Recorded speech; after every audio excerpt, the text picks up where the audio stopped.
يعني إذا استكملنا كلام الأستاذ محمد، تفضل. فإن تاريخية البحر الأحمر من الناحية الأمنية نعم.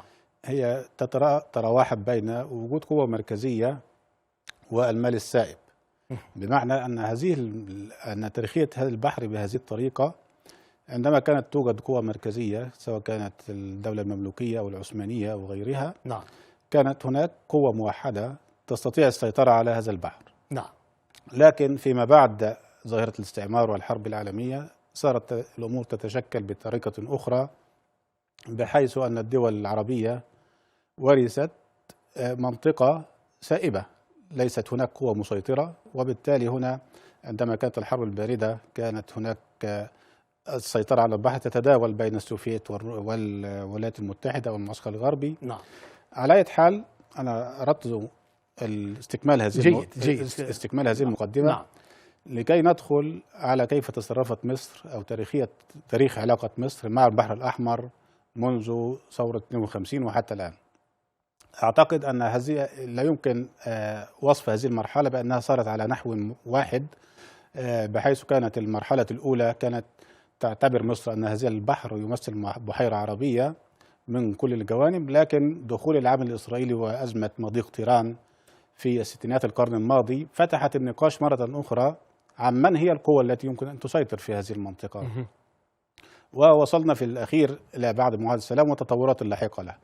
وصلنا إلى الوضع الحالي فيما بعد ثورات الربيع العربي وتغير المراكز السياسية للنخب الحاكمة في مصر وغيرها، بحيث أن هذا المكان، أن البحر الأحمر ومنذ حرب الخليج، الغزو العراق وضرب العراق من سفن أمريكية في البحر الأحمر، صارت إعادة تشكيل في الجيوستراتيجيك في الخاصة بالبحر الأحمر، بحيث في النهاية أنه ليست الدول العربية هي المتصرف الوحيد، وهناك أطراف أخرى تعمل. كان هناك أذونات، يعني مثلا على سبيل المثال الولايات المتحدة الأمريكية بالنسبة للقوات الأمريكية ودخولها عبر قناة السويس وإلى آخره كانت بإذن وبتصريح من الدولة المصرية. لا، التواجد في البحر الأحمر ليس حق المرور. نعم. فقط، ليس وضع المرور، هو ليس حق. وتواجدوا مثلا على سبيل في جزيرة كامارا على سبيل المثال، وتواجدوا، وكانت هناك صواريخ خروج تطلق على العراق من البحر الأحمر. نعم. القضية الأساسية الآن هو كيف يعاد صياغة نظام الأمن بالنسبة لمصر في هذه المنطقة. يعني أعود بالذاكرة إلى أن هناك نزاع نشب بين السعودية ومصر في عام 52 في عام 50 بسبب ترسيم الحدود البحرية، وكان الدافع وراء هذا النزاع هو شركة أرامكو. نعم. لأنها كانت تتوقع أن هناك وفرة نفطية في الجزيرتين، على مدى البحر الأحمر. على مدى البحر الأحمر.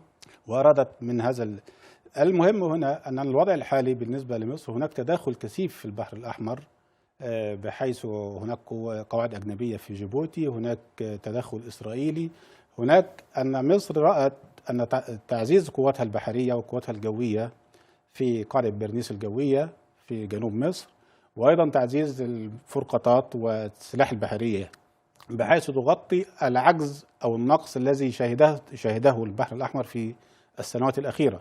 لكن السؤال، هل هذا يمكن أن يغطي أو يحمي الأمن المصري؟ يعني أعتقد أن هناك نقاشات كثيرة.